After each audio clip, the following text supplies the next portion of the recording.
Hey everybody, my name's John. I'm Bob, he's Bi. They're Butch. And together we are the Butch and the Bi. And this week on the Butch and the Bi the podcast / good time watching episode. Hey, we're back. We're talking about The Wizard of Oz and Wicked for Good and the movie version of Wicked and kind of just Oz stuff in general and our thoughts on the movies. Bob just saw both for the first time this year. I had seen Wicked, the movie version, the first time last year when it came out, and then rewatched it with Bob, and then we both went to see For Good. I have seen the stage show twice, once traveling in Pittsburgh and once at the Gershwin in 2019. That was when I most recently saw the stage production. And you've seen it. What's your experience at with least the stage show? Twice, possibly 3 times. I'm trying to remember. It's at least twice. Mm-hmm. And you also, you are a member of Oz alumni. Yeah. On a technicality. Just the fact that I've been in a production. Yes, yeah, you played. Yeah. No, my first theater role was the Tin Woman, because how could they possibly have a small girl play it? And how much they were wrong. You're both not a woman nor made out of tin. Yep. Where representation is really lacking. I had a lovely gray sweatsuit, top and bottom, and a funnel covered in tinfoil. Yeah. You know what? I also was the Tin Man once. Oh. For Halloween, our family did The Wizard of Oz. I mean, I was really young, so I don't really remember it. But my baby sister, like when she was baby, was Dorothy. Mm-hmm. I was the Tin Man. My father was the Scarecrow. My mother was the Witch. And I think we had, I don't remember if our dog, we didn't have our dog at that time. I don't think we had a lion. Mm-hmm. Or if we did, it was just like a stuffed lion or a stuffed toad. It was something like that. But Wizard of Oz was a huge part of my life growing up. It was my favorite movie for many years. And then I had the great misfortune of filming the high school production of it my senior year, like 6 nights in a row, and then having to edit the DVD release of it together. And I fell out of love with it. Yeah, overexposure will do that to you. Yeah, I still haven't rewatched The Wizard of Oz in many years. I thought about doing it recently, especially once we thought about doing this. Yeah. I guess that's the thing we should sort of address. Hi, yes, this is a podcast episode, and we are not going to commit to weekly releases or monthly releases. We are going to treat this more as we have the motivation and time and energy to record an episode on something that we want to. Anytime we do any sort of media, TV show, video game, movie, it'll fall under good time watching. I guess I need to make a good time playing logo with a controller.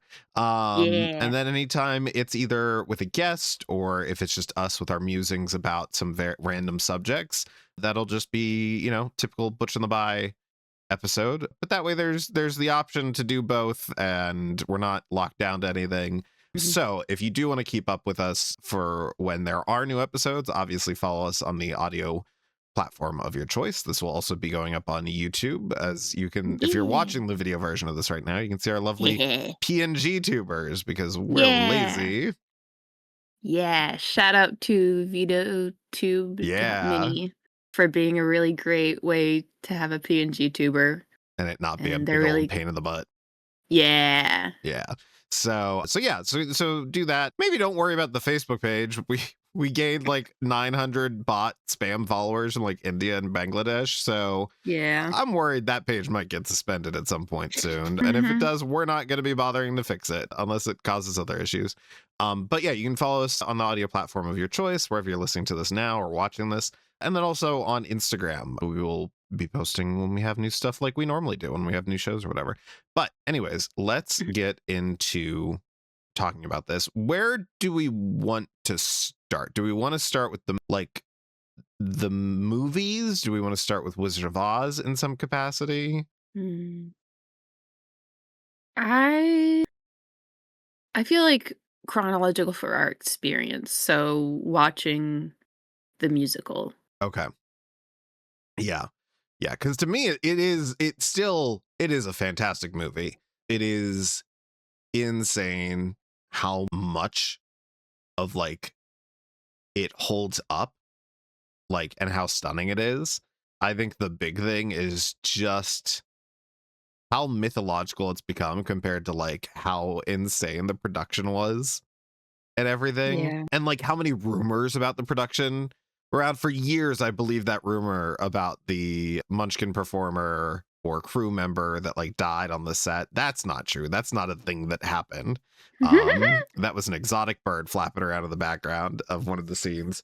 You know, there's the rumor that the Munchkin performers were abusive towards like Judy Garland. That is Mhm. not the case at all. And also that they used asbestos for the snow during the poppy field sleep sequence, Mhm. and that is not the case either. That was gypsum, which is a naturally occurring, like, not great thing, but it's not Yeah, it's also asbestos. not good, but I mean, asbestos is actually occur. That's the thing. Like, it's all stuff from nature, but it was a different thing, not connected to the viral nature of asbestos Yeah. as a social phenomenon that we're all very aware of. Yeah, gypsum's also not great to be breathing in, and is why when you are doing drywalling, you should always have proper respiration.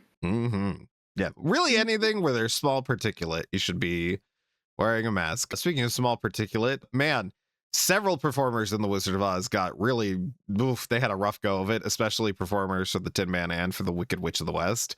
I believe the Wicked Witch, Margaret Hamilton, who played the Wicked Witch in the movie, A, Mhm. stellar performance, B, one of the best Fred Rogers guests on Mr. Rogers' Neighborhood. That was the role that I wanted when I was a child. I wanted Yeah. to be the Wicked Witch of the West, Who does and it? yeah, and they were like, "No, you're gonna be the Oh, Tin Woman," and I was like, "Ah, breaking. ah." She was the girl got it was so lackluster in my opinion. I did get to Wait, how rewatch old are you?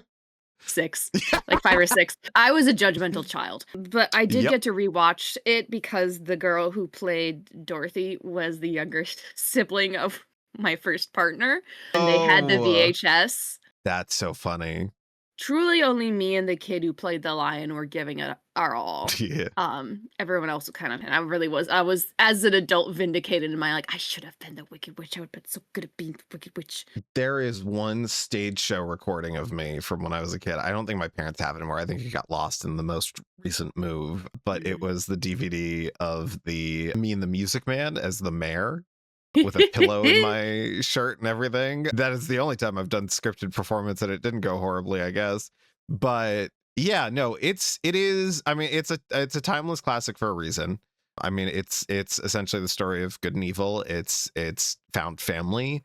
It's the hero's journey. It's all of these, I mean, fundamental storytelling, you know, tropes or formats kind of plowed Mhm. into one. The Yeah. set pieces are amazing. The matte paintings are amazing. The effects for the year, it's 1939. Like, incredible. Um yeah, just the introduction. That's the most Oz way of saying it. The introduction of Technicolor to the Yeah. film and having that be part of it, that transition, Pretty. so pretty. Now, I've never read the Oz books. I Um, read The Wizard of Oz. I did not read any of the follow-ups because I don't think we had them. We just had yeah, the I one. have a vintage picture book version of the Wizard of Oz that's in our collection because I do have a. It is not the largest collection in the house of things that I own, but I do have a sizable Wizard of Oz collection. But I guess next up for me was Return to Oz. Mm, The 80s kind of it's this weird thing because it's so much both a sequel to The Wizard of Oz, but it is not a mhm, musical. It is mhm. not bright and cheery. It is a very grim film. I know, Bob, I need to make you watch it at some point. Yeah. But it scared me as a kid. My uncle, he was scared of the flying monkeys as a kid. And I Mhm. always thought that was really funny. But then I saw Return to Oz and I was like, oh no, you know what? That's fair. The elements of Oz can be terrifying. But then, yeah, when I was probably like in high school is when I saw Wicked for the first time at the Benedum in Pittsburgh, and I loved it immediately. It's every middle-aged white woman's favorite musical for a reason, and it's me. Hi, everybody's favorite middle-aged white woman. Yeah. But I loved it. The problem is, I then would listen to the cast recording, like the album, Mm-hmm. And I had this problem where, boy, did I find some of the middle section of the show kind of boring a little bit. And specifically, it'll talk about it later with Wicked, the dancing through life sequence, which is a like 8-minute section of the musical that is just this song. But yeah, I mean the soundtrack itself, the score, and I mean there's so many great songs in the musical itself. I mean, Mm-hmm. Defying Gravity, Popular for Good, Loathing, like there are so many good songs that it outweighs some of the more mediocre ones.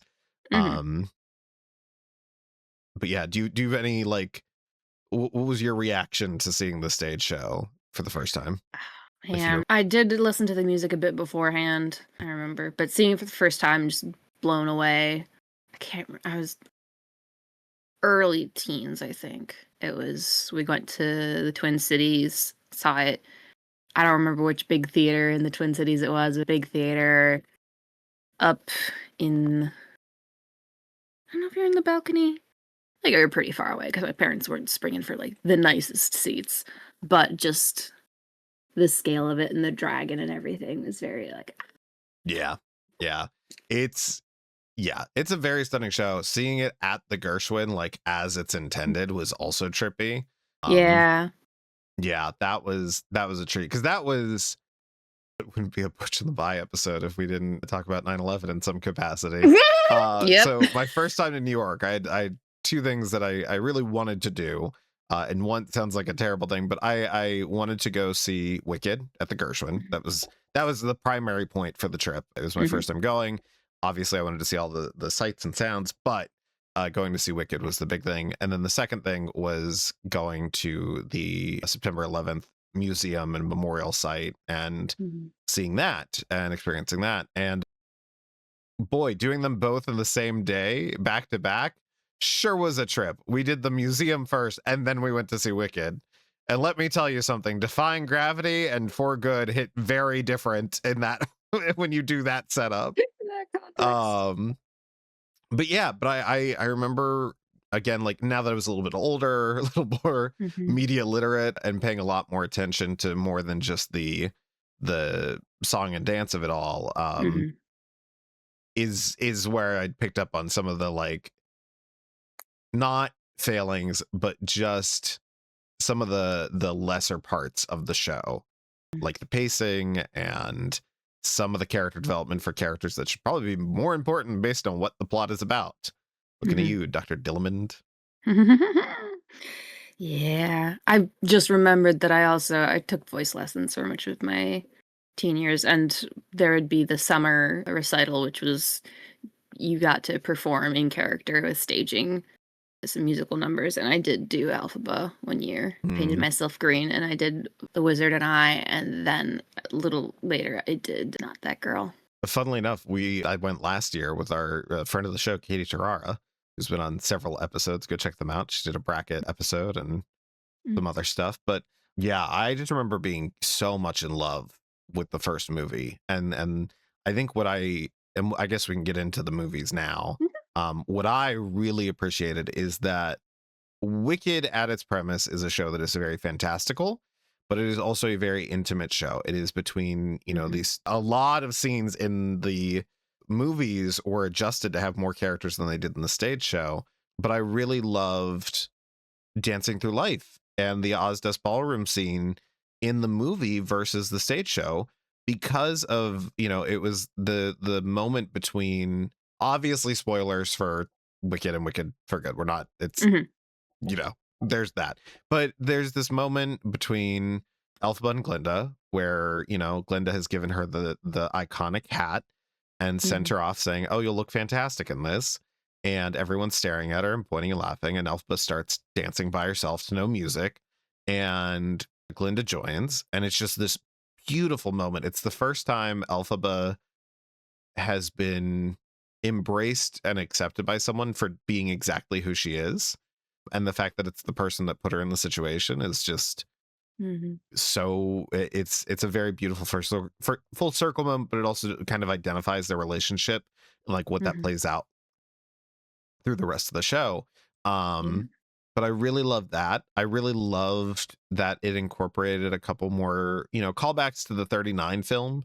So Wicked, the we should address that too. For those that don't know, Wicked is based off of the Wicked, the Life and Times of the Wicked Witch of the West by Gregory Maguire, which is the first of a series of basically Oz AU books. The Wizard of Oz and its 40, almost all 40 of its books. I think there's a couple that are still not in public domain, but almost all of it is in the public domain now, which means that anybody can do anything with it. So back in, the late 90s, Gregory Maguire wrote this book, and the book, it leans a lot more into the political themes of the show. And it is a grimmer tale. It lines up more in tone with probably Return to Oz. So grim. That is, my experience was very much like watching the musical, eventually reading all of the books, and then I saw the musical again at that point, but then like seeing the movie adaptation, just like it is a bit different. That's why they keep saying they want to like expand the Wicked movie, do more movies and stuff. I'm like, you can't do based off. Much. Yeah, there's no going back to the books. The books rely on so many things that they changed. Yeah, I think simply can't. I'd rather have just an Oz adaptation in general. Like there's so much material there to work with, but so it is based off of that book, but there are a lot of changes. But at the end of the day, Wicked also falls into the category of this is basically a different, separate adaptation of the Wizard of Oz, the book, not the 1939 film. And so, yes, there are components of this that call back to the 39 film just because of how iconic it is, but it does not line up, and nor should it, because it's not that's not what it's selling, line up 100% with the 39 film. But it does make some very funny moments, especially when you watch Wicked for Good, with some things where you're thinking like, man, they inserted the whole of something here, and that's really funny. But yeah, first movie was beautiful. It is such an incredible film. They, in the words of John Hammond, they spared no expense. They built sets for pretty much every scene. They built a mechanical puppet head for the wizard's giant mechanical head, which is beautiful. They built the Oz like town center when they arrive for the Emerald City sequence. They built the kind of courtyard of Shiz and a lot of those different areas. They built Munchkin Land as an outdoor set. They like all of these amazing. They built the train. They built the train that goes across Oz from Munchkin Land to Shiz to the to the city. It's crazy how much they built practically, and it really helps sell it. Also, the makeup work done on Cynthia Erivo as Elphaba is so good because of how layered it is, and they made sure to make it, display as her skin. This is not just a woman painted green. Yeah, no, it looks so good. Yeah. It's been a while, huh? Yeah, it's been a while. No, it's just been, I don't know, you were on such a tear, and I was like, yeah. Yeah, I could go on more of a tear, but I figured, hey, it's the butch and the buy. Yeah, the artistry, I do love. Yeah, the first movie is great. It is beautiful. I love the style of choreography they did. I like that very like rhythmic. It's it's nice to see something. You get to see like the level of precision that you get with a proper production of really on point choreography, but you also get to see it from more angles and up close. Yeah. Versus on the stage. Yeah. Which is really cool.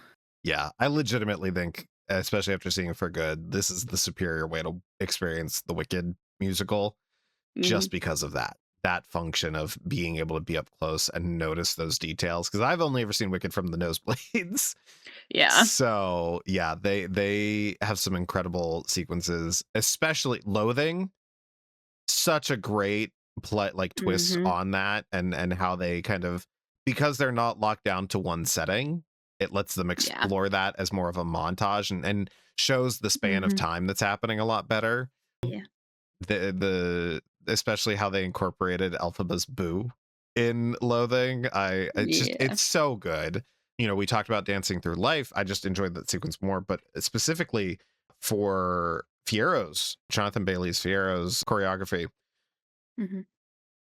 Hold on, I've got a cat scratching something. Jonathan Bailey's Fierro's choreography during Dancing Through Life, and specifically how it really calls to what happens to his character and who his character is, and the way Mhm. he flops around. It's just so good. It's very good. Yeah, and then just the dynamic between Cynthia Erivo and Ariana Grande is very good. It's one of those things with Ariana Grande cast as Glinda. You're like, well, that seems like stunt casting, but Mhm. apparently this girl fought for it, like really pushed for it, and a pop star makes sense as Glinda. It Yeah. it No, works it very well. really yeah. Yeah, it's we also had some really good kid actors Yeah. playing younger versions of Elphaba and Nessa Rose and Glinda. Also, shout out to casting actually disabled wheelchair users for both young Nessa and adult Nessa. We Mhm. love that. Very good. Yes, Marissa Bode for Nessa Rose. Hmm. Mhm. Yes. We've got two voice castings that are wild to me. Peter Dinklage is the voice of Dr. Dillamond, but Yeah. then is it Coleman Domingo is Hmm. the voice of the Cowardly Lion in Yeah. For Good, and he has like two lines, and it doesn't sound like him at all. But it is the casting in this as well. So I guess the other two big characters we have not talked about at all yet Hmm. are Madame Morrible and the wizard himself. The wizard played by Jeffrey Goldblum. Fantastic. Chewing up every bit of this I character. love that you gave him the full Jeffrey there. Yeah, uh-huh. He deserved it. He earned it finally. This was the role that he earned it in. He earned He his was gray really hair. good. Yeah, it's he's really good. And then Michelle Yeoh is a phenomenal actress who we love. She is a Mhm. phenomenal, phenomenal actress. And when Madame Morrible has just spoken dialogue, she is fantastic. And that is the extent of that. Michelle Yeoh is great, and they should have casted someone that maybe has a little more musical theater experience, because she doesn't have a lot of songs. And in the first movie, she really doesn't have a lot. In the second movie, she does, and it is. There are other Morables that have done it better, and Mhm. unfortunately, it was not like a Andrew Garfield situation with Tick Tick Boom where he came out swinging kind of thing. But she is great at all of the other parts of Madame Morrible. The look, Mhm. just the The vibe and the menacing, menace yeah. of her. Yeah, she's so good at that. And just the way she like belittles Glinda right from the jump is she's a very good Madame Morrible in that respect. Yes. Um, but yeah, no, it's fantastic. Everything's great. The most of the effects are good. There are a couple of moments in both of these movies that it falters. And I think especially unfortunately for the first movie, I think the one where it really shows up as noticeable is during Defying Gravity. Just her flying around. There's moments where it's really like, and we're suspending our disbelief because we're already up this hill. Yeah. There's less of that in the second movie. And I think that on top of wanting to pad out the second act, because the second act of Wicked is very short. It is very jam packed with a lot of stuff. There's a lot of stuff that happens off stage that Mhm. they then spin out a little more in this movie. So there's obviously that reason to split it into two movies. The second reason is Oscar bait, clearly, to have one Mhm. really good movie and then one that's less good. But no, I think really the other thing is it allowed them to have another year because they shot these both at the same time. It allowed them Mhm. another year with the VFX. And the second movie specifically is very VFX heavy. There are a lot of Mhm. animal characters that are in this Yeah. movie. They all look great, especially the flying monkeys. The flying monkeys Yeah. looked great in the first Wicked, but they didn't have they were moving very quickly and they didn't have a lot. um Mhm. they had the Close-ups. sequence where there was one that got a close up really. The rest Mhm. were long shots or a lot of motion. But the second movie, we have a lot more interaction with the animals, given the plot, because the plot you know, if you're watching this and you've seen these, you know, it's that basically the animals' rights, because in this universe, animals have language and speech, and they have jobs, and they are integrated into society as other people and not just these other creatures that live on the planet with them. Hmm. And their rights are being taken away, their speech is being taken away by the wizard, because Hmm. he needs to give the gullible Denzians of Oz Hmm. an enemy, and he makes Yep. the animals and eventually Elphaba Yes, the enemy. because he's from our world and he's Yeah, bad. he's a con man. He is Yep. the con man. And Hmm. I love that this movie, especially for good, does not pull away from that. Um Hmm. so okay, any other thoughts about Wicked, like the first movie, before we really dig into For Good? I mean, I have some like overarching thoughts about adaptation, Okay. which I find really interesting because of the nature of the mediums. There's things that are different, which I the main thing that struck me like watching the first movie was just like having the set and having it like actually be like out in Munchkin Land. It's much brighter, and so it gives an interesting tonality to the good news she's dead. Like in the stage show, it feels so much more like you're watching people who have it hard. Like it's much darker, Mhm. and it's like this almost feels like, oh, you're vindicated in this because you're all so happy and in living. Whereas like the musical, it feels very much like, are you really celebrating because your condition has materially changed? Mhm. Kind of feeling, and that's like a lot of the elements. I feel like just like having the ability to make the sets changes the vibe a little bit, just because. Yeah, I feel like the musical itself is darker. It Yeah. leans more towards the books, which is interesting to me, and I feel like the Wicked movie sort of splits the difference with like the original Wizard of Oz Mhm.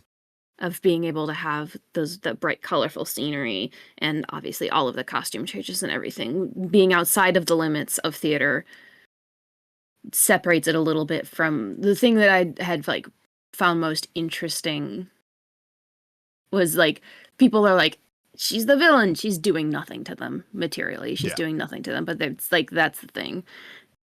Well, And and I think too that leans into how, with a lot of these sequences with the movie, you know, it's not like a stage show where you're choosing where you're looking on stage at any given time, right?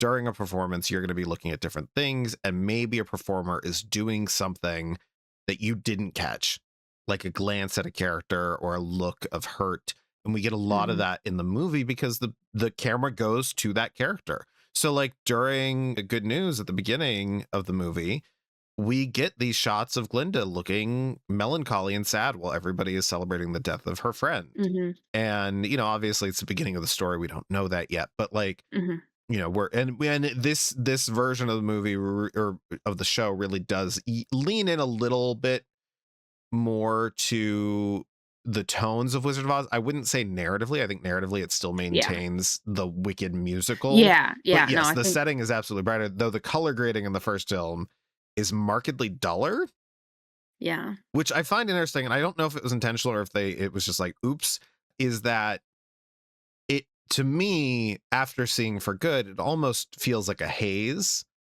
has been lifted mm, from Elphaba, right? So she was seeing what looked like the perfect world and perfect future for her. The Wizard and I sequence is beautiful.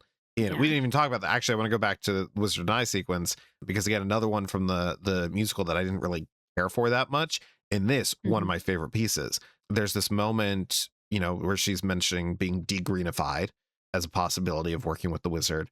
And she's in this stained glass room where all the stained glass is spinning around, and with the lighting, with the red reflecting off of some of the red glass, it balances with the green of her skin to bring it back down to Cynthia Erivo's natural skin tone. And it's this just mhm, beautiful visual moment that you don't get on stage. And it's yeah, stuff like that that with a film yeah, adaptation that should be done, that makes it worth it mm, versus just doing it for the sake of doing it. those are the things I really appreciated. But yeah, but the color grading in For Good is a lot Yeah, more that was a thing vibrant. when the first one came out, that was the thing a lot of people were talking about, especially because of the Technicolor nature of the original Wizard of Oz, and just like, why don't we get movies that look like this anymore? Because so many movies do have this like washed out feel to them. Yeah. We had a specific bug on one of the streaming platforms where our movies would just suddenly get that effect on them as we were watching them.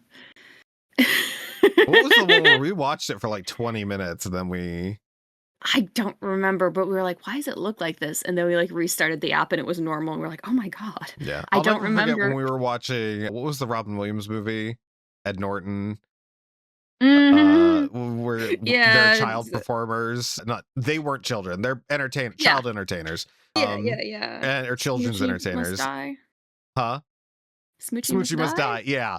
I had wanted to see that movie for years. It was great. The first like 10 minutes is this scene in a restaurant where some sort of shady deal is happening. And it was in German. It starts with them doing the little number. So we get through this whole musical number where some of it's in English, some of it's not. And then they go to the restaurant. And that's when we were like, I don't think this is supposed to be German. Yeah. And we found out it was tied to like the Dolby setting for the audio because we'd rented it through YouTube. And it was just so funny. But anyways, yeah, no, found out because that just affected a bunch of people who are like, hey, help. And everyone be like, okay, so here's what you got to do to not be watching this movie in German. So funny. It's so funny. But yeah, so yeah. But I mean, that being said, outside of the color grading for that first movie, genuinely like one of the best movies of the year last year. For Good really has a lot to do. It's following up this behemoth of a smash hit. Just like the musical was in 2003, the movie was a smash hit, like cultural phenomenon in the way that almost Wizard of Oz was. Not quite there yet, but maybe one day it will get there. But yeah, so it's a movie that is based on a second act that is very short, very odd pacing, and a lot of the character beats happen off screen or off stage in the show. So what I have an article from Love My Theater up that has a lot of the differences. So before we kind of get into our thoughts on the movie, I kind of wanted to run through these, as quickly as I can, so that we kind of, because I haven't seen it in 5 years. I don't know the last time you saw the stage show. So yeah. So basically we start with a new thing right away, which is the sequence of the animals being forced by the Oz Guard to build the Yellow Brick Road, which are painted yellow bricks because of course they aren't actual, yellow, and Elphaba showing up to free them from the Oz Guard and save them from that situation. This For Good does add quite a bit more than I thought I remembered originally when we were talking about this right after we saw the movie. Bob does add a bit more of interactions with the animals, because in the second act of the stage show, the dynamic between the animals, which are, basically set dressing at that point, is not as overly involved in act 2 of the stage show. So we have that sequence. And it also means that we see Elphaba very quickly. In the stage show, we don't see her till Thank Goodness. Yeah. So when she shows up at the end, there's a new number, Every Day More Wicked. That is kind of a new way to start the second act instead of the typical intermission transition. We've got some additional dialogue. Bowen Yang's character and the other friend of Glinda, they don't appear in act 2 of the stage show at all. They're gone. Yeah. But they kept them obviously because they had filmed this back to back. It made more sense to keep them involved.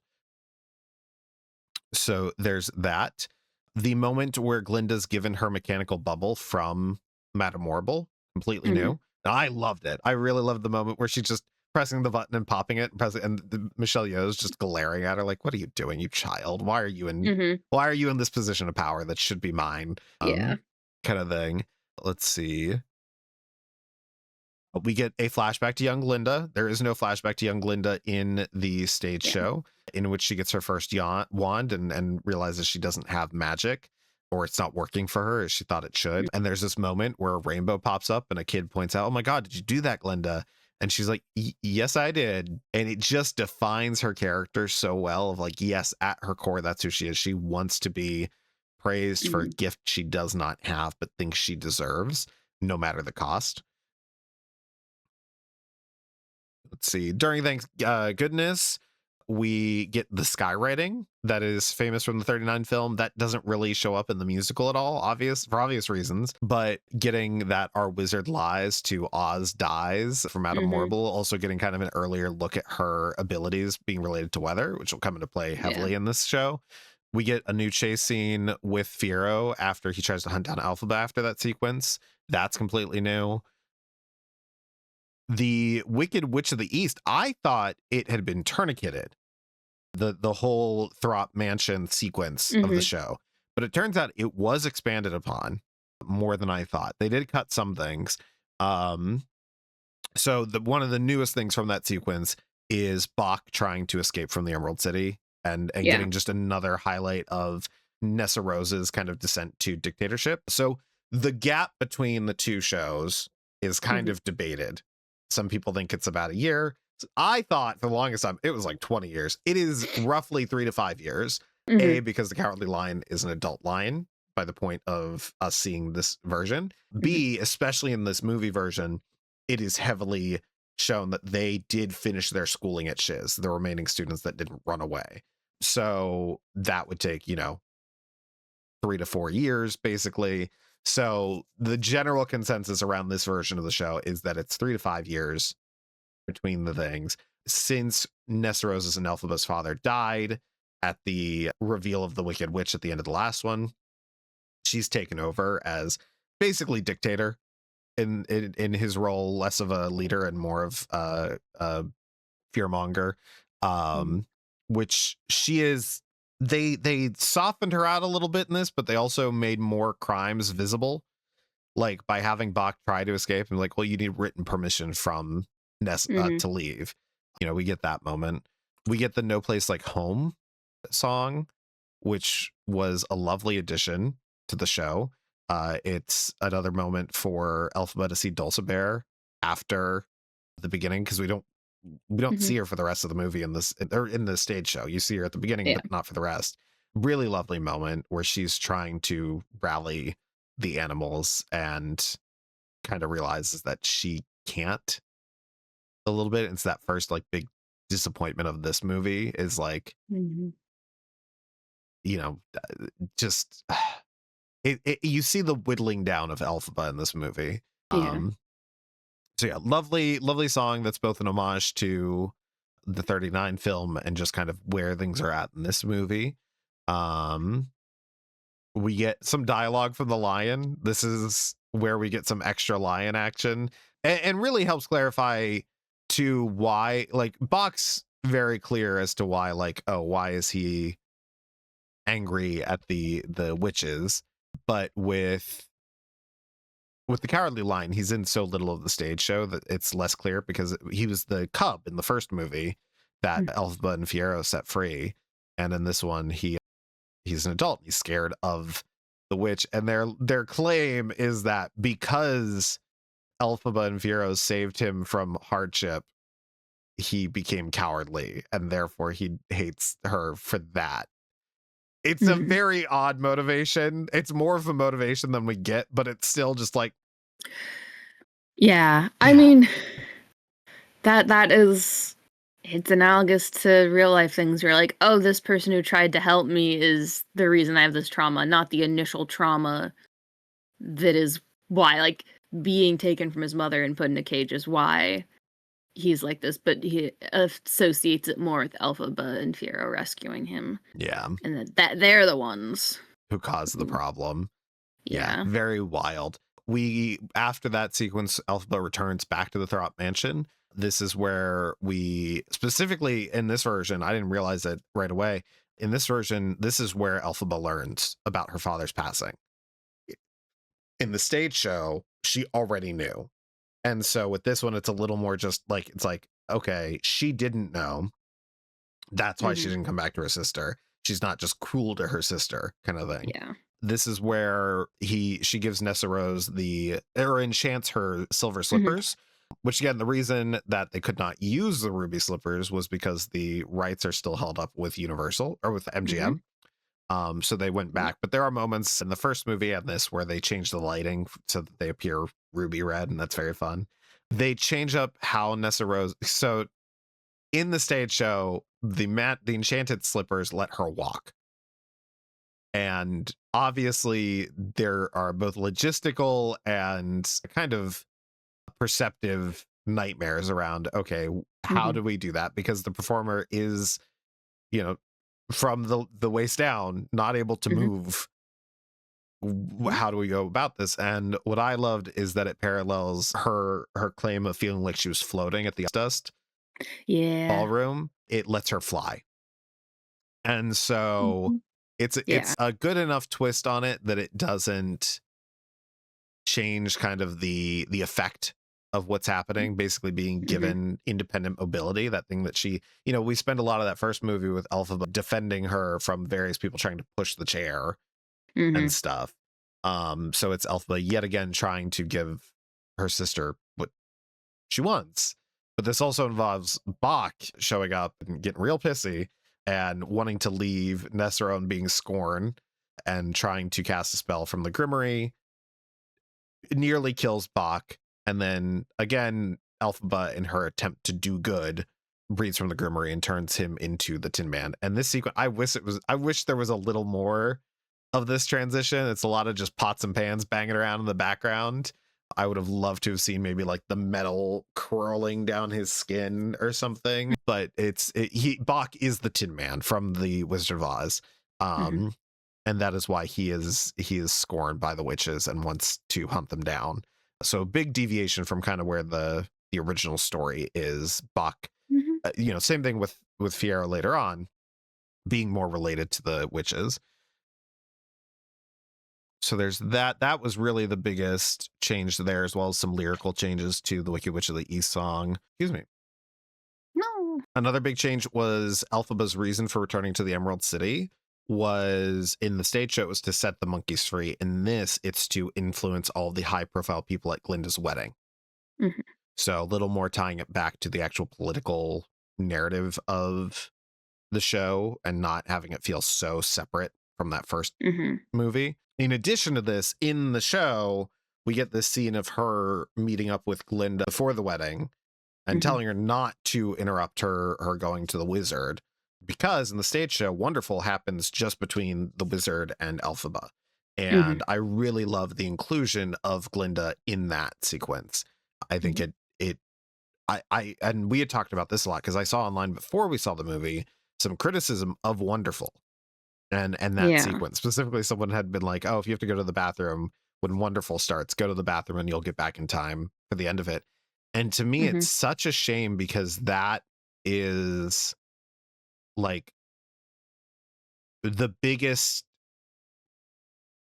you know, temptation of Elphaba for her is, oh, this father figure that she has and her best friend. They're saying they'll do the thing she wants to do. She can have it all. She can save the day for the animals and get everything she ever wanted.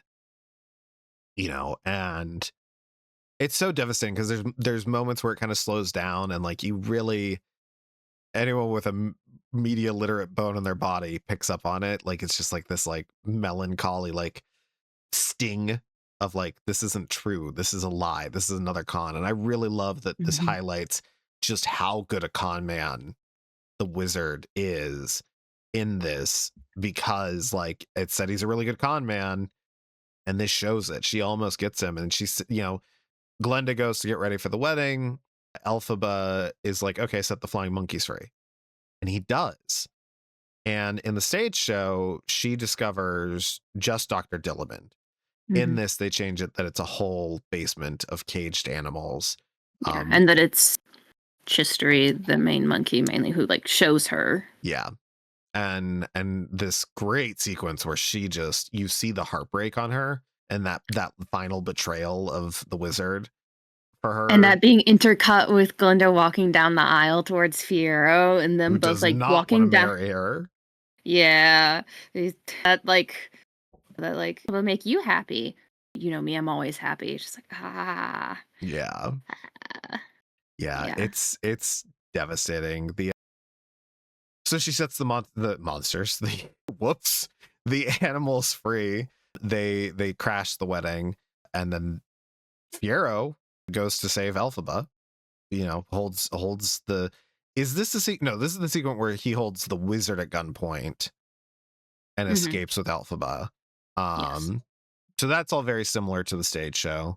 But I really love the wonderful sequence Yeah, it's in so fun. And so colorful.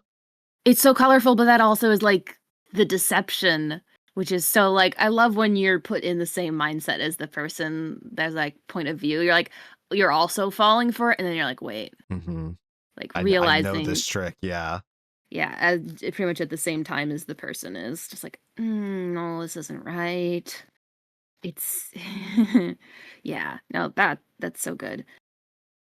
And then we get the horny stuff, Oh right? well, They before go, the horny song, we get Glinda telling Oz and Morrible to go after the mhm, sister because yep, she's scorned. She knows now that Fiero, mhm, that she's assuming the worst, that Fiero and yeah, Elphaba had been kind of cheating on her from the jump, which mhm, wasn't really the case. It was more of a star-crossed lover situation. mhm. But yes, that then we get a much more clearer, intimate scene between Fiero and Elphaba in their love scene. It's fun to see But also Elphaba at in an the outfit that's not just the black dress. yeah, yeah, the sex cardigan is apparently what people are Yeah. calling it, which is Yeah. very funny. I find that interesting because I feel like honestly the movie version is a lot less horny than the stage one because they can do the like walking around and looking at faces versus on the stage they're just like on each other. You're like, Yeah. damn, that was the thing about adaptation is their main thing to do and they're like, yes, we have a movie which is we're gonna be walking while we're singing versus like that was a lot of the songs versus Mhm. like stage thing where it's like you plant your feet, you have so much more power, Yeah. which is fascinating. But yeah, I was like when we were watching the theater, I was like, okay, how's this gonna go? And I was like, somehow they kind of made it less horny by like separating them for a like They're like dancing around each other quite a bit in this song. But I found it a little more, you know, a little more emotionally impactful because it's that slow yeah, approach for both of them, that fear, that anticipation. It's very beautiful. Also, For Good is rated PG, so yeah, they I were know. always going to cut back on that. Yeah, that was um little people were basically being like, should have been PG-13. Like, yeah, no, I know it was gonna be PG. yeah. Um, Oh, before this we do get the I'm Not a Girl, or I'm not a girl, mm. I'm Not That Girl reprise from Glinda, Yeah, which um where she's walking through the wedding the hall. red wedding, yeah. Yeah, very sad. Oh, we didn't talk about this at all. The theater we went to see For Good at, Oh, same theater no. I saw Wicked, the audio kept cutting out. And that point where it was cutting out during the trailers, I went out to be like, hey, like, this is a thing that's happening. Not the Mhm. ideal movie to have audio be cutting out for. And boy, did the timing on those cutouts really line up with some musical cues, especially during I'm Not That Girl. That was the Mhm. point in which I got up and was like, hey, this is still happening. Like, we'll get you tickets. I'm like, I don't care about free tickets. I want it fixed, please. Yeah. Such a shame because we've never really had problems at this theater that we go to. But yeah, the storm happens. Another change is that we're given more of a reason for why Nessa Rose is out and about. She's Mhm. looking for Bach still before she gets squashed and taken out of the plot completely. Um, Now, this is something I had to explain to my parents because, well, my dad specifically, because he didn't realize it.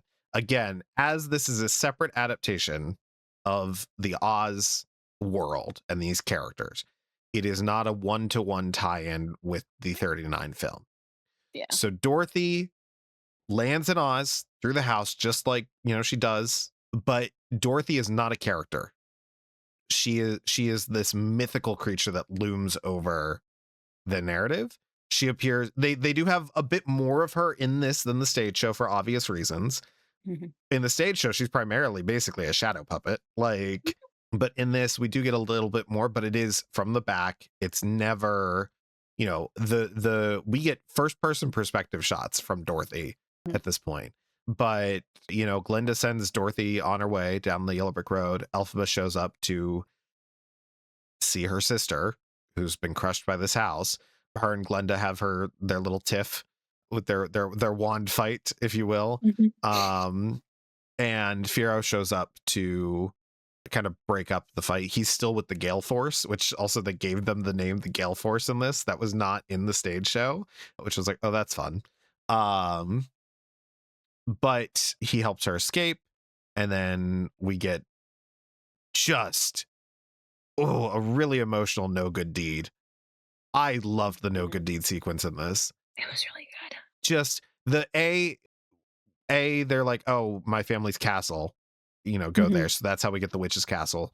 Again, this is all ramping up towards lining up right with the plot of the Wizard of Oz in the most general sense.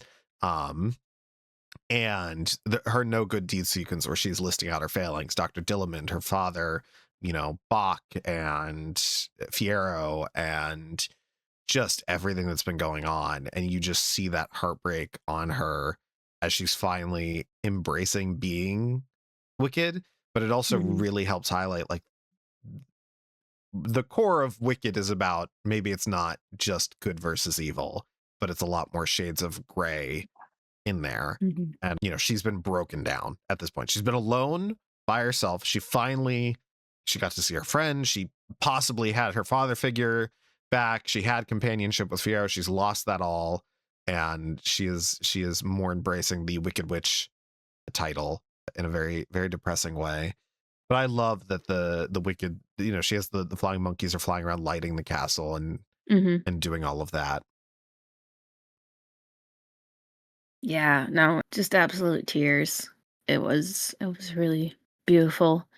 At another point where the audio cut out briefly, and I was just like, no. It was always on like the big crescendos too. Like it wasn't like, you know, the spoken word part of the song. It was always during one of the more emotional impacts. And I feel bad for the other people in our theater that maybe don't know the show as specifically as we do. There was some oh come on from other people who were in there like, yeah, no, it's not good. It sucks.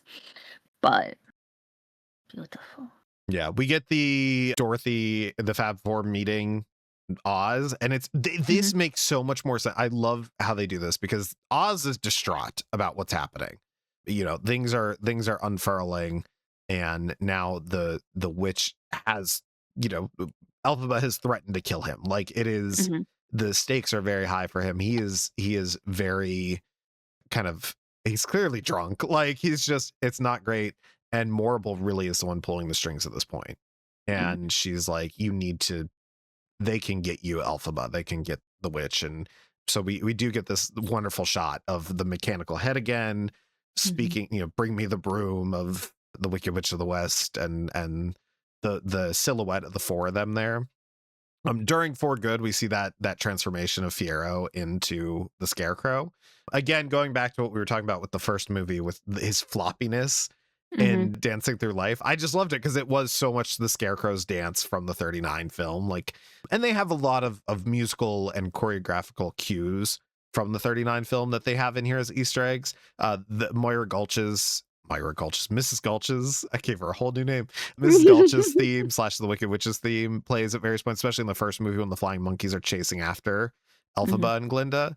But yeah, there are a bunch of little moments where the original, that 39 music and stuff is coming up, and I think Fiyero's the best character example of that. But also, good God, the like,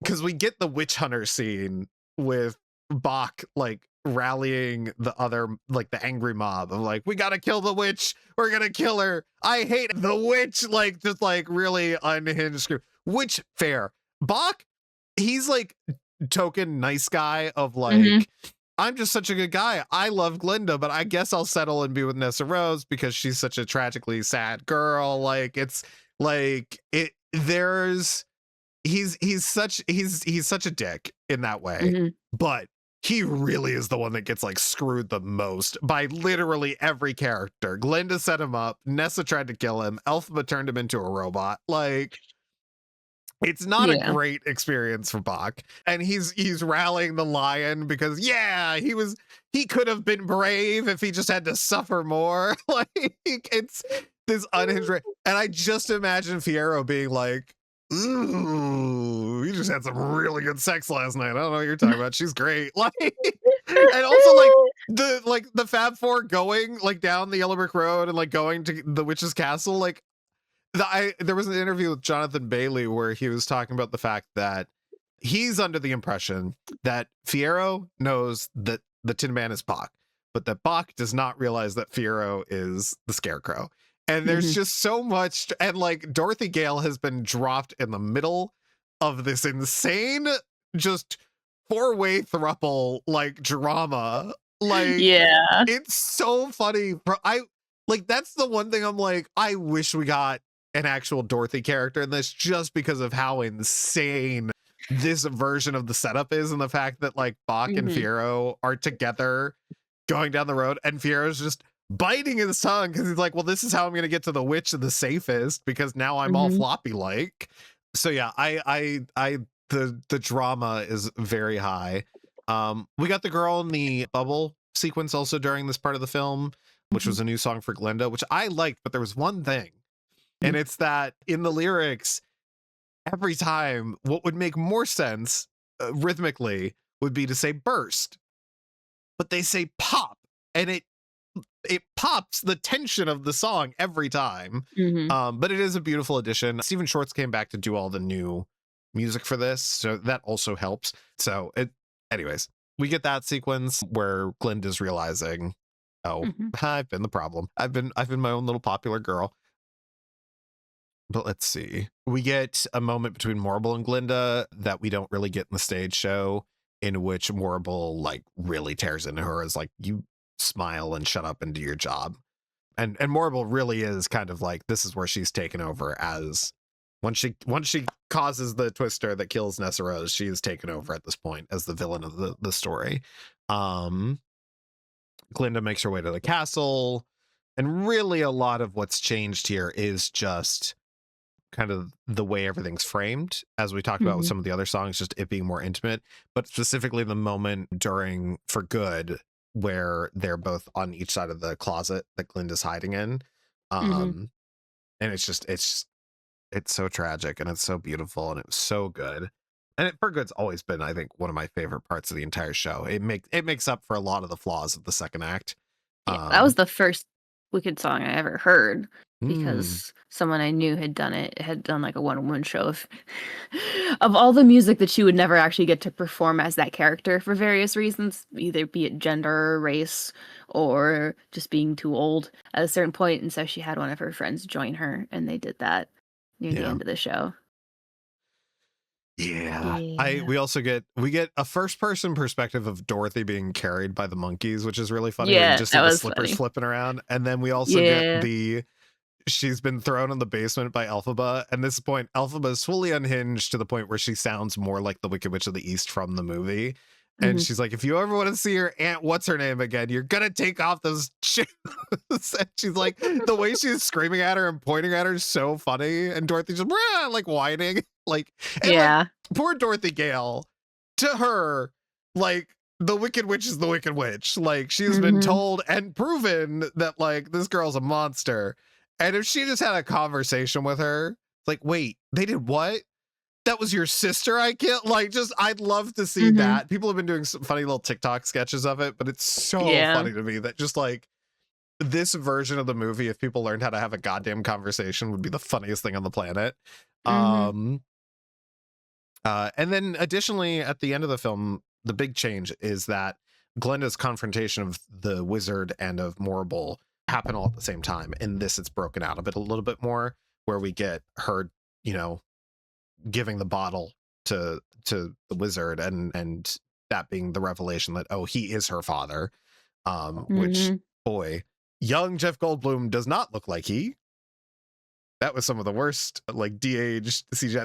They have it for, like, a Strange. couple frames, but it was Yeah. bad. They ran out of budget real quick. What we did not realize was that Fiero's scarecrow was not CGI. Yeah. It's That was all practical, but it looks so it's so Ryan Reynolds. Yeah, you said that. Yeah. I was like, yeah, It's no, just him as unfortunately. Deadpool. It's unfortunate. What they really needed was because the actual, like, if you look at the, like, production, like, behind the scenes photos of the makeup, it looks great. The lighting of the soundstage that they shot, like the castle scene where you see him the most, is so, they needed more contrast in the intersection of, like, the burlap of his face to just give it a little more depth. Because Yeah. when that light is pouring on him, it just flattens it all out, and he just looks kind of smudgy and weird. Yeah, the weird uncanny valley thing. The uncanny valley where something's actually practical, but it looks CGI. Yeah, and, like, I love the design. I love the hair. I love the straw hair. I think that's a good look. And I love the way he flops around. There's this scene where we see him first walking with Dorothy, and you see his leg, like, bend in as he's, like, walking, because he's made of straw now and he's very floppy. They did that so well. You know, the same for the Tin Man with the way he moved around. Like, it's just, man, his face needed some work. But yeah, a lot of people thought that was CGI, and they very quickly put out the behind the scenes stuff of, like, nope, that's real. That's continuing the trend of all of the stuff being practical except for really the animals and the flying around and stuff. And then we get Glinda confronting Madame Morrible and having the flying monkeys take her away, and reprising Madame Morrible's first line to her about I hope you prove me wrong, but I doubt you will, which was so good. And then Fiero pulling Elphaba out of the trapdoor. That's the big thing, is that Elphaba does not actually die. She cannot melt from being covered in water. It's just a myth around the Wicked Witch, and they use that to their advantage to escape. They go out into the desert that surrounds Oz. Yeah. Hopefully they make it beyond. Yeah. This was another part where be so wild. Dorothy just looks at her and is like, "Wait, God, I killed you." It's like, no, that was a huge misunderstanding. I'm so sorry. But yeah, the end was also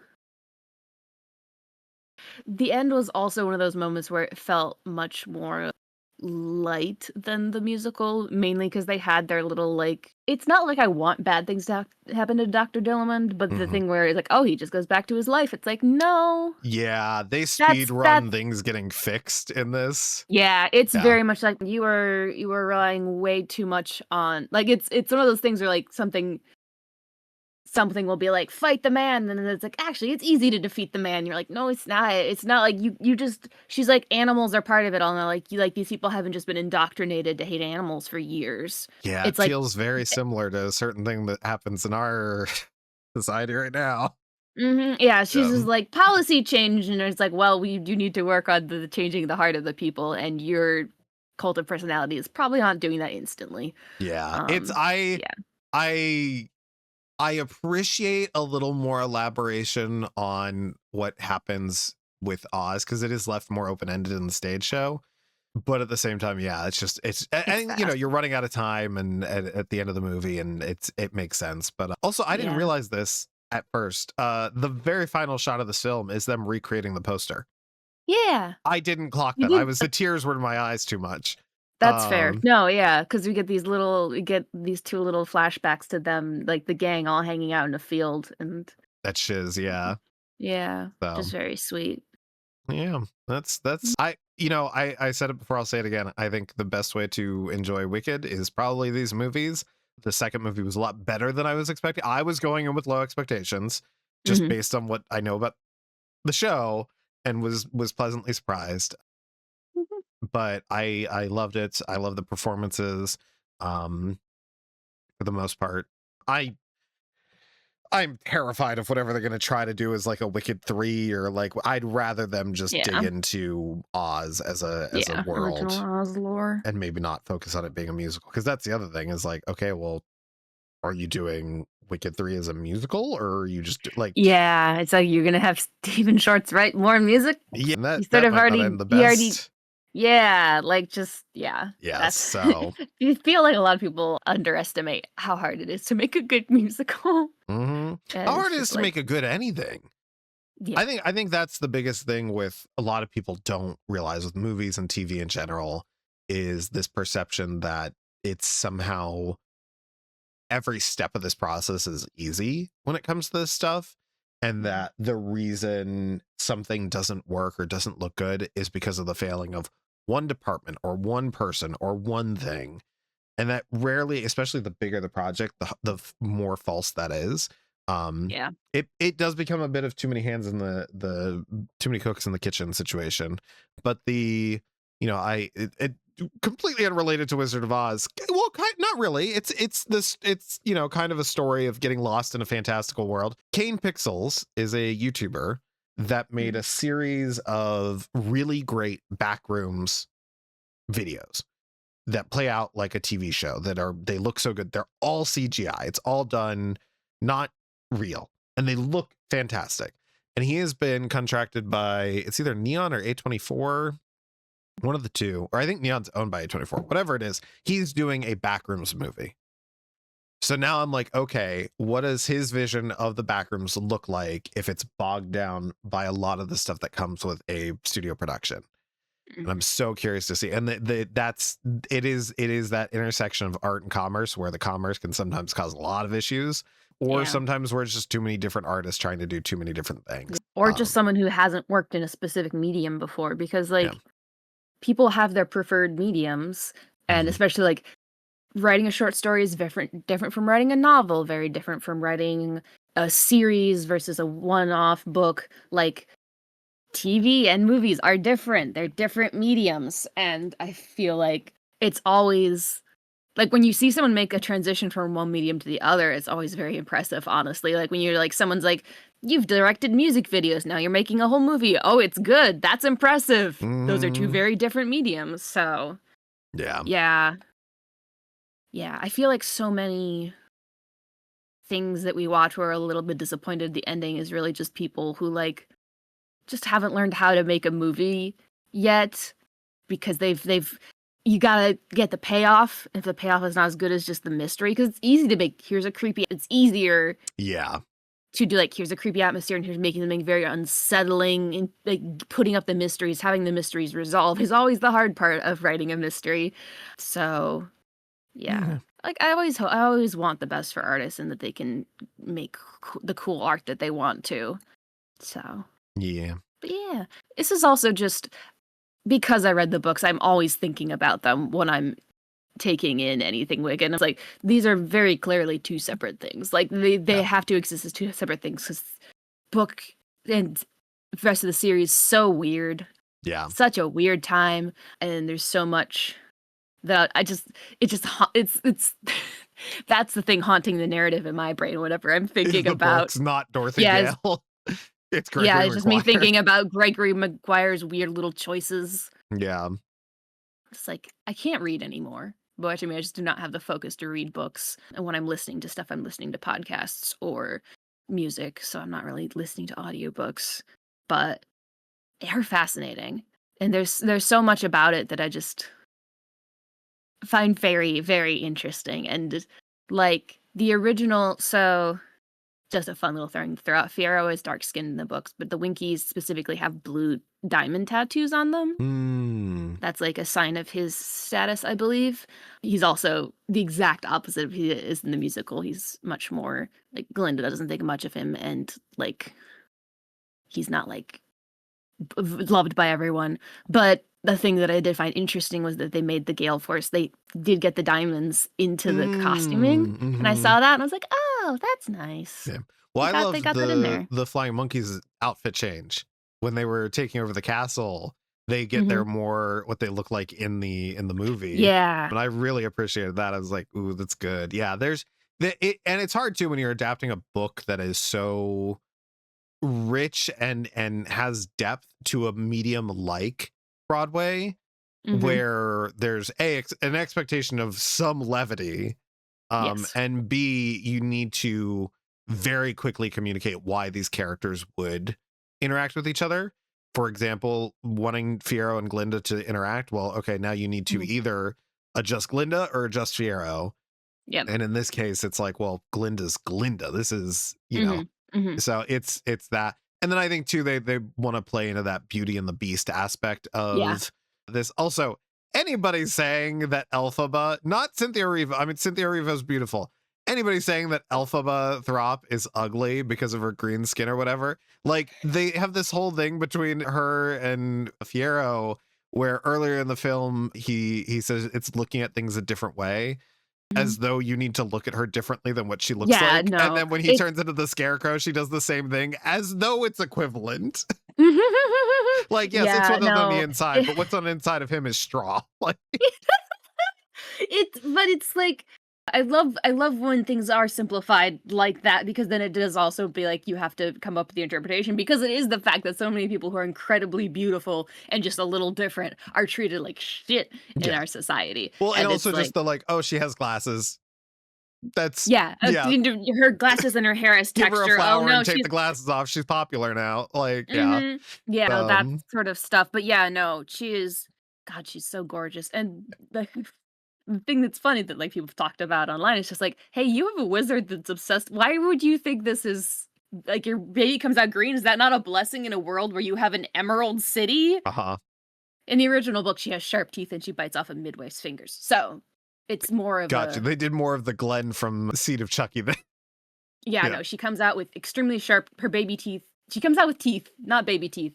She comes out with teeth that are extremely sharp, and then her normal teeth grew in. And she, yeah, she's a weird little kid. I have often thought about how interesting it would be to just do some, like, not a full musical, but maybe like one act of like because the book is separated into different perspectives. The Mhm. first perspective is like from her parents and her growing up. The next one is from like her school friends. Like, there's, I think we get some perspective from Bach, we get some perspective from Glinda, and some from Fiyero. And the end is finding like her, which I Yeah. also think is a really interesting way of telling a story, of being like, here's your main character. You're gonna have everyone else's feelings about her first before you get in her own head. But yeah, she's a weird little kid who says horrors, and I just think that would be really fun to do, like at least one musical number of like probably like having a little like puppet, like a little green child puppet, and Yeah. getting that weird the beginning of the book is so weird. Her mom and dad are in a polyamorous relationship with this guy, and that's actually why that's probably why Nessa is, well, in the book she doesn't have any arms. But it's I'm because he's a sorry. different They took her species. arms in the books. In the book she doesn't have any arms. She can't walk more because she can't balance. What? Yeah. But people that don't have arms can walk. I know. I know. I There's the don't Gregory Maguire in 1993 doesn't apparently. I don't know. I think she probably has more issues, but yeah, That's basically wild. Glinda's father does not father either of his children. Oh, Glinda has a sibling. That's not Glinda. Elphaba. Oh, Elphaba's Elphaba. father does not father either of his children. Okay. There's also, they have And the these, wizard they're like, famously is green and doesn't have arms in the book version. no. Mhm. Yeah. But Crazy. yeah, it's honestly, talking about the Wicked the book is similar to talking about Pinocchio the book when you Yeah. talk about adaptations. Like, here's all the weird things that happened. Yeah, we enjoyed Wicked. I enjoyed Wicked. Did you enjoy Wicked? Yeah, I enjoyed Wicked. There we go. Yeah, so Wicked for Good's currently in theaters. Hopefully your theater doesn't have audio issues. I haven't written my letterbox review yet because like I'm still so like like narratively I get it and everything is fine, but it's like I need to have that uninterrupted experience. Yeah. Our plan is to, again, like I said, record some other episodes here and there and release them kind of as we have them. So again, follow us at the Butch and the Buy on all of the platforms, mostly Instagram, to keep up that way. You can also just follow us on the streaming platform of your choice, Spotify, Apple Podcasts, YouTube, all those things, and be notified where you would normally get podcasts. You can find me at Junk Lobster on pretty much everything, especially on Twitch, where typically I stream Mondays and Wednesdays doing some digital art. Lately, we've been doing some games just to break it up a bit for the end of the year. And Bob, where can they find you? You can find me at www.asmallfrogart.com and also asmallfrogart on Instagram and the other meta things that are linked to Instagram. Instagram's where I post natively mostly, just because that's what I've gotten used to. But yeah, I make art in a lot of different mediums. Yeah, Buy you it. do. Buy it. Especially do it now. if you're getting, especially if you're in the Pittsburgh area and you want to get some art for like a Christmas thing.